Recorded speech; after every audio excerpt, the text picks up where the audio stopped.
Ashama akkam jirtu hordoftoonni caaliituu bakka jirtanitti nagaa waaqayyoo isinii haa baay'atu jecha warreen chaanaala kofaa raataatan subscribe gochuun maatiitaa warreen kaan like share comment gochuun dagatinaa isiniin jechuun barbaada. Har'amee mata duree tokko irratti dubbachuun barbaadanis gaafiin ilmaan oromootiif qaba ana dabalatee jechuudha. Gaafiin koo kunis maalinni nuti ilmaan oromoo ummattoota Itoophiyaa keessatti argaman keessaa harki caalu ummata Oromooti. Harki caalu ummata Oromoo haa ta'u malee ani miidiyaa kana yeroo fayyadamutti ana qofa osoo hin ta'in hundi keenya yeroo miidiyaa kana fayyadamnutti ilmaan Oromoo baay'inaan hin argu.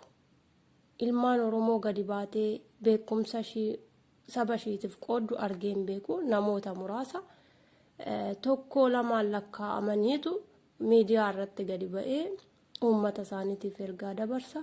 Uummata isaaniitiif wanta sasalphoo ta'e kan barsiisu namoota muraasa jechuudha. Nuti ilmaan Oromoo maaltu nutti hanqateeti? Hanqina maalii qabaanneet akkas dhokannee mana keessa teenya? Wanta namni tokko hojjate tokko maaliif hojjechuu dadhabne? Waan wal gargaaruu qabnu irratti maaliif wal gargaaruu dadhabne? Yeroo inni tokko nu bukkeedhaa xiqqoo ishii guddate isa tokko immoo maaliif mataa gadi qabuu yaanna yeroo baay'ee. Nan arga miidiyaa kana gubbaa irratti illee yeroo saboonni biraa wal jajjabeessan, yeroo saboonni biraa gadi baasanii wal guddisan, isaan keenyaa maal godhu? Isaan sana jala deemuudhaan harka rukutuuf yeroo baay'ee. Inni keenyaa namni tokko gadi dhufee ilmaan Oromoo kana hojjechuun barbaada na gargaara akkas naaf godhaa yoo jedhe yookiin itti kolfina yookiin immoo waan hamileesaa cabsu tokko jennaan.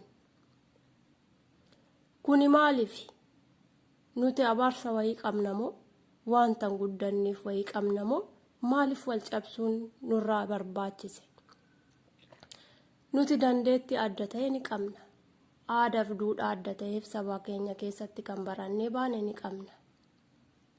Garuu gadi baanee mul'isnee hin hojjannu. Yoo nan hojjedha jedheen tokkollee bahe akkuman dura dubbadhe kana isa dubbachuu barbaade, isa aadaa isaa mul'isuu barbaade sanatti quba qabuu baay'ifna. Kuni nurraan eegamu.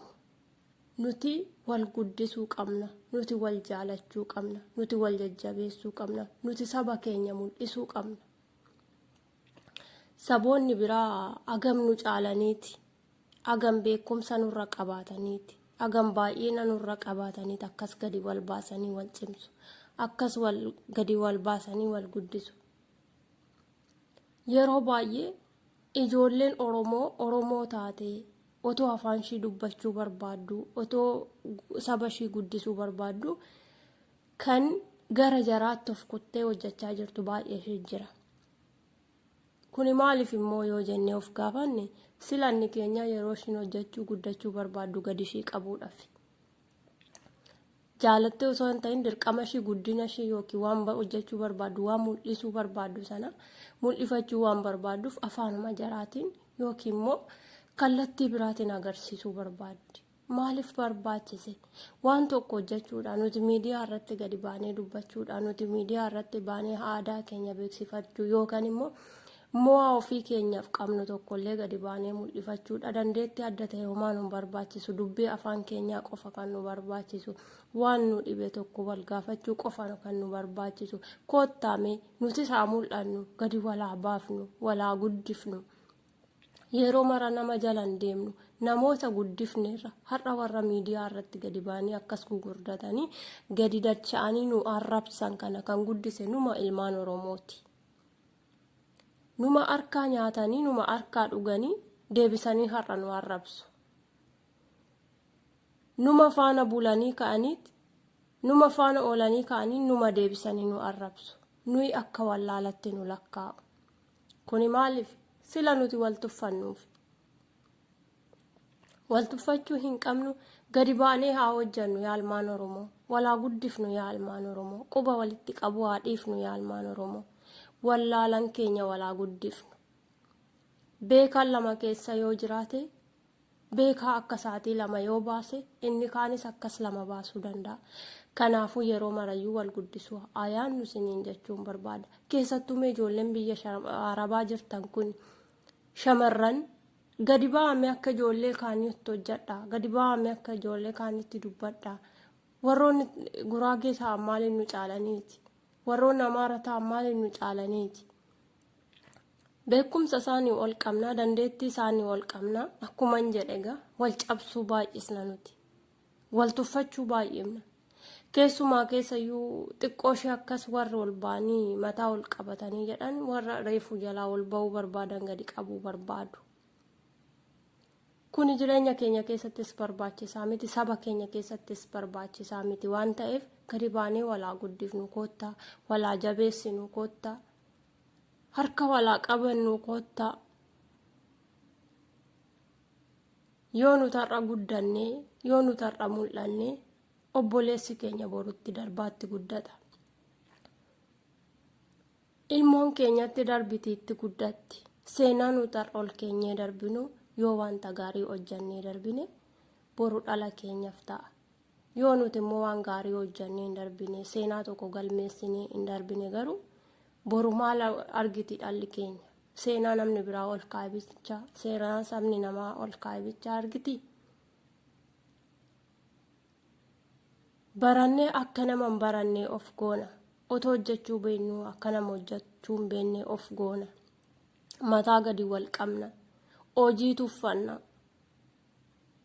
Mee biyya keenya keessa yeroo jiraannutti illee yoo laallee naannawaa magaalaa nuti itti dhalannee jiraannu keessa sabab-sablammii garaagaraa jira. Saboonni biraa naannawaa keenyatti dhufanii wantoota garaagaraa wantoota xixiqqoo hojjetu. Wantoota xixiqqoo hojjetan sanaan sadarkaa guddaa qaqqabu. Ka'aniif fagaatu. Taraa immoo biyya isaaniirraa wal fidanii hojii sanatti wal dabarsanii wal guddisu. Inni keenyaatuma bakka sana taa'u inni kaan dhufeetti guddata. Dachee keenya irratti nama meeqa kan guddate? Dachee keenya irratti nama meeqa kan of jijjiire? Nuti garuu achi siquu hin beeknu. Achi siqnee fagaannee deemuu hin beeknu. Yoo hojii tokko ni hojjanna jedhee beeluu maallaan jedhaa jenna. Jireenya keenya keessatti namni maallaan jedhaa otoo hin ta'in ofitti amannee gadi baanee waan gochuu qabnu tokko haa hojjannu. Namni of ta'ee gadi ba'e namni sammuu isaa waan hojjetu tokkoof of amansiisee ba'e jecha nama ilaaluu hin qabu. Of amansiisee erga ba'ee amma kaayyoon isaa sun galma geessuutti tarkaanfachuu qaba, adeemuudha qaba. Jireenyi bu'aa bayii hedduu nama agarsiisti waan ta'eef jireenya sana keessa tarkaanfatee darbuudhaaf wantoota namoonni isaan hin jedhan wantoota jireenya isaa keessatti isa qunnamu sana hundumaa keessa darbee bakka mul'ata isaatii bakka galma isaatiin sana qaqqabuu qaba. Kanaafis nutis yoo warri omnee qabdan, warri hojjechuu barbaadan, warri dubbachuu dandeessan, warri dandeettiin garaagaraa isin keessa jiru gadi ba'aa dubbadhaa. Yoo namni tokko dhufee isin jalatti waa barreessee waan ta'amilee isin cabsu dubbate isa laaltanii duubatti hin deebi'aana. Maaliifin parsantii 100 keessaa 95 yoo isin cabse isin immoo isin kan hordofuu qabdan parsantii 5 isa amilee isinii kennu sana hordofuu qabdu. Isa sana yoomitti agarsiisu gaafa hojjetanii galma geessanii abjuu keessan mul'ifattan sana namoota isin cabsan sanatti dubbiin arraba isaanii gaaf sana cabni isaan gaaf sana isin cabsan sun agam qaanii akka isaanitti ta'e gaaf sana isaanitti agarsiisuu dandeessu. Kanaafuu namoota saalfattanii mana keessan taa'ina, namoota saalfattanii dandeettii keessan of keessatti dhoksitanii hin taa'ina. Gadi baanee akkuma warra kaanii haa dubbannu. Gadi baanee akkuma nama kaanii haa hojjennu. Gadi baanee obboloota keenya dandeettii meeqa qaban manaan qabna waan ta'eef gadi baafnee nutis akkuma warra kaanii haa mul'ifnu haa hojjennu. Dandeettii keenya haa mul'isnu isiniin jechuun barbaada. Galatooma.